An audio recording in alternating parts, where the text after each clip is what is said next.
ഇതിൻ്റെ ആദ്യത്തെ മുക്കാൽ ഭാഗം, ആദ്യത്തെ 3 പാദം കിടക്കുന്നത് തുലാം രാശിയിലും അവസാനത്തെ പാദം കിടക്കുന്നത് വൃശ്ചികം രാശിയിലുമാണ്. അതുകൊണ്ട് തന്നെ ഭൗതികതയുടെ കാരകനായ ശുക്രൻ, അക്രമത്തിൻ്റെ കാരകനും യോദ്ധാവായിരിക്കുന്ന ചൊവ്വയുടെയും ഒരു സ്വഭാവം ഇതിനുണ്ട്. നക്ഷത്രാധിപൻ സ്റ്റാർ ലോർഡ് എന്ന് പറയുന്നത് ബൃഹസ്പതിയാണ്, ഗുരുവാണ് ഇതിൻ്റെ സ്റ്റാർ ലോർഡ്.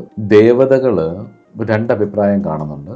ഒന്ന് ഇന്ദ്രനും അഗ്നിയുമാണെന്നും അതുപോലെ തന്നെ ചില ഗ്രന്ഥങ്ങളിൽ ഇന്ദ്രാണിയാണ് ഇതിൻ്റെ ദേവതയെന്നും കാണുന്നുണ്ട്.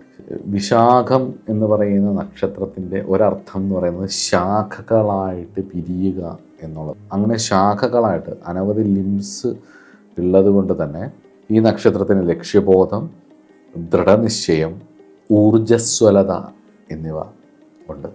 ഈ നക്ഷത്രത്തിൻ്റെ സ്ഥാനം എന്ന് പറയുന്നത് മുറ്റമാണ്, വീടിൻ്റെ മുറ്റഭാഗമാണ്. ശരീരാവയവം എന്ന് പറയുന്നത് കൈകളും, വൃക്ഷം എന്ന് പറയുന്നത് വയ്യങ്കതയുമാണ്. ഒരു മുള്ളുള്ള ചെടിയാണ്, ഒരു ഔഷധ മരമാണത്.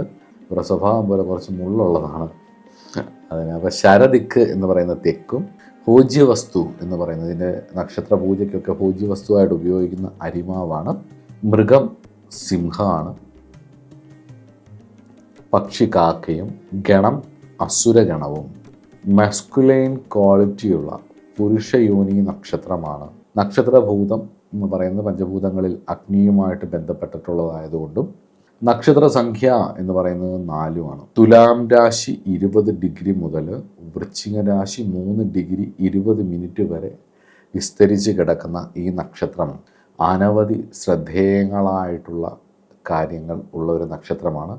അൺപ്രഡിക്റ്റബിൾ ആയിട്ടുള്ള ഒരു നക്ഷത്രമാണ് ചില കാര്യങ്ങളിൽ.